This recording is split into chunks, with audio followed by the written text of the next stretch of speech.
US and in France are so different to the conditions we have.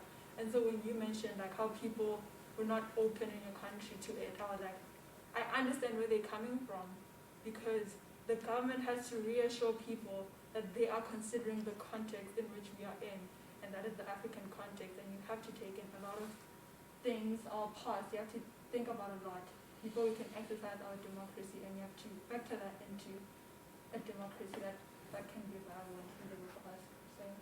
So we have a recurring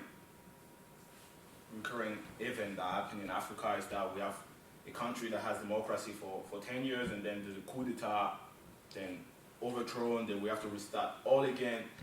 Do you believe that this thing is a politician failure, or is it a collective failure? That every time, every 10 years or 5 years, there's a coup, we have to restart again. Is it a politician failure, or is it a collective failure? I don't think it's a collective failure, because if you try to examine most of the government that we have in Africa, you'll find that most of the ruling party, they're actually not based on democracies, but rather they are like militants. Like, for example, the people that control the power in most of the countries, those are people that fought once, and then they fought for the country, so they took the country for themselves. So literally they think that the power is absolute for them, because they are the one who put effort rather than everyone. So when you have people that have kind of like thoughts, like it's very hard for them like to exercise democracy, because like, for example, the recent elections in Uganda, you know, Uganda is a democratic country right now, but if you see the strongest party is where the president is coming from, and it's the party that liberated Uganda during their independence. So in that case, like, for example, to have people that can overthrow that party is really not something very easy, because most of the people first believe on them because they're the one that liberated the country, but at the same time you find like one ruling party that stands up and have like absolute power compared to other people. So with that, like, they try to restrain all the other parties that can basically, for example, influence the country. So it's not literally the entire nation, but you will find like a very small minority that is kind of tyrannizing all the entire country. Very interesting indeed, because the idea when I framed that question, I was most thinking about people in the country actually being the problem, because they're not.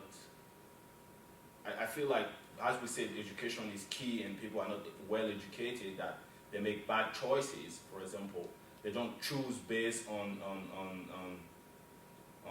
what the candidate can bring to the country, how the candidate can improve democracy. They mostly vote on religious affiliation or ethnicity. That's where I was getting there. What do you think? Like, but if you, for example, look at social contract theory itself, like, people are willing to sacrifice part of their freedom, right, and try to give it to the government in order to rule. But what about if you have, like, for example, a government that have the power and try to restrain, like, for example, all those people from exercising their free will, because they thought that the people gave them the power to, for example, rule on their behalf, so they end up, like, for example, doesn't allow, for example, freedom of open speech. Well, if you compare to the United States, I can do whatever I want, like, for example, in terms of freedom of speech in the United States. But if you go to African countries, do we have freedom of speech or something like that? No, we don't have it. Because, like, for example, the government itself trying to restrain, like, for example, all those people from, for example, exercising all their freedom of speech, because they know that the people have power to basically overthrow them. So they do anything by all means to restrain those people from speaking, because they don't want to lose the power. So in that case, how is it called a democracy anyway? Because when we call it democracy, we want people to exercise, like, for example, they're willing to give some of their powers to the government so that the government should rule. But if you, for example, don't allow people to exercise, for example, free will, or, for example, freedom of speech, that's not democracy anymore. I think that's what differs us from other nations. and again, as you said, like, we should really consider where we are. So those people in power that feel like, oh, they have the right to threaten the minorities or even the population itself is already a big problem. Honestly, we will never see the shadow of the US, or we will never see the shadow of France in terms of democracy. Like, we might try, and I think we should not even try and adopt the system because, again, of the conditions on which we are. We should try and build our own, I don't know, it might sound weird, but try and build our own system in which we can flourish given the conditions we have. And again, those people in power should also, I don't know, like, as you said, there's no democracy because people basically don't have free will. We can come in the open and say, oh, during elections I'm going to vote for this person, or during elections I'll stand for this person, or you might, and then you will find yourself or your family or your close people being in trouble or something. So does it really rely on the nation at this point, or on the people to choose who they want?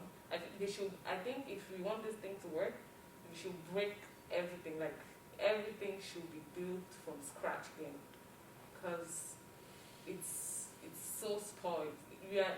Some countries in Africa might be young nations. Even the older nations are still blocked in that bubble where they cannot speak for themselves, basically. Or even if they try to speak for themselves, there's always that one person that will try and influence the idea, So it's hard. It's really hard. So building up on what she said about building everything from scratch, imagine that the six of us are today given the responsibility to build on a new form of democracy in Africa, a democracy that fits with our environment and a democracy that can flourish. What do you think are the main things that we need to lay as foundation in order to have a stable, flourishing democracy? I think one of the things, at least basically, as you said, like, what we are good at in Africa is, like, renewing everything. Like, a Coretta, 5 years, a new president or new regime. We are good at that. Every 5-10 years max, we start a new thing completely different. But I think the problem is either with the government or with people accepting it. It's like we always demonize, the previous government. If you are with them, they will attack you if you try to support the previous government, because everyone wants with the Coretta, wants with the new regime. Every new regime, they start seeing or influencing people to see bad the previous one and what they were doing, and they will tell you, oh, at least we are better than the previous one and what they were doing. So they wanted to show you just how much better they were than the previous one, and they don't see that they're just doing it in a different way, and that all of them are acceptable to some extent, but some flourish more than others because of maybe regional any type of aspects or influence that have happened at that time. Yeah. So for me, I truly believe that if we want to create a democracy that is stable and flourishing, we need strong institutions.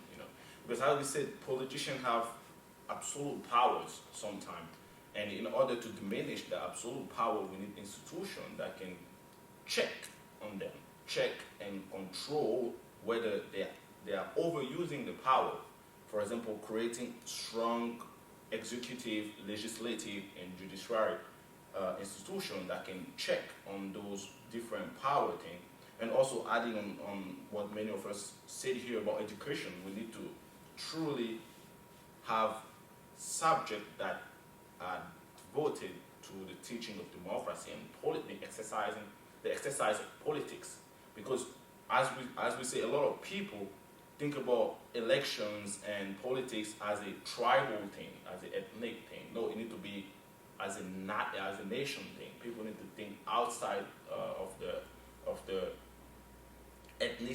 ethnicity and outside of the religious belief. They need to be thinking about the nation as a whole, because I can be from the West but still vote for somebody from the North because I believe that he have great ideas for the countries.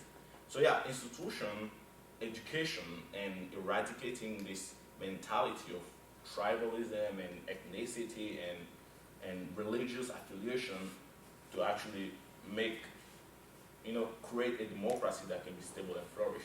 Any other thoughts? No, I like the idea that you said we need to create institution that can check, for example, if there's something going wrong. But I think like right now, like to reach that position that we will have a very strong institution that can control, for example, if there's imbalance in power, we are not yet in that position. Because like for us to create an institution, first of all, we need people to choose who are those people that are going to be in those institutions. And what we see in Africa right now, you have like, for example, some parties, they are the one, like for example, if you refer to like the power in a country, like for example, maybe the president or something like that, they are the one that choose people in those institutions, right? Like in judiciary and maybe say the legislation.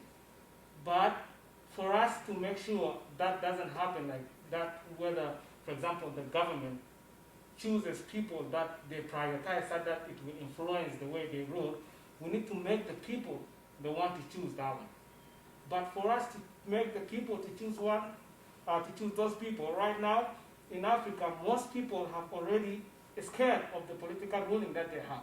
Like people have mentality that whatever they do, they might get executed. So we need to erase all that kind of thought, and the only way we can do that, we need to start from small communities, educating those small communities so that they can stand up for what they think is right. Because if we basically try to empower individuals that can stand up and resist against the government, that's when we will have in a country, for example, a position where the government doesn't have like absolute power to rule over them because they're willing to stand up. But most African countries, we have been tyrannized by the government. Like we don't have the potential even to stand up and say for ourselves because we think that we are going to be executed. If you do that, literally you'll be killed. So for us, we need to erase all those kind of thoughts that we have, and the only way we can do that, we need to train individuals from our community until we reach to the position where they can choose for themselves people on those institutions that can basically control the imbalance in power. But they'll probably still choose based on ethnicity affiliation or religious affiliation, because as you said, in Africa, the state right now is where people are scared for themselves, so they will definitely try to choose people that can benefit their interests, and so that's what we need to get above that thing, above people choosing individuals that can protect their interests. They need to pick people that can protect the interests of the whole nation. When I said, like, for example, training our communities, like through education, so that everyone will be able to think for themselves. Like when you're educating people, you're basically exposing them to have like a very dynamic way of thinking. You want everyone to have a potential to speak for themselves. So like if you're educating them, it's like they're not going to choose people based on their religious stuff because they think that that is the person that is smarter than me or something, so we should choose him so that he will satisfy our will. But when you train them through education, they will have a potential to do that through elections. Like for example, they will have a potential like to distinguish between, for example, what a good person is or what a bad person is. So like we basically influence them in that way. I think what you mentioned is really right. Education is really something important in this situation. Educating them, having their own thoughts, speak for themselves, that's good. But then there is a big problem that I think that a lot of countries in Africa need to solve, which is freedom of speech. Because people cannot speak for themselves. I cannot go in, let's say, in the middle of my city and start complaining about the president. If somebody find me one authority like police, they can jail me, literally. Like, there is this guy that he was in the US. He was talking a lot of bad things about the president. He was insulting the president. Where is he now? In jail.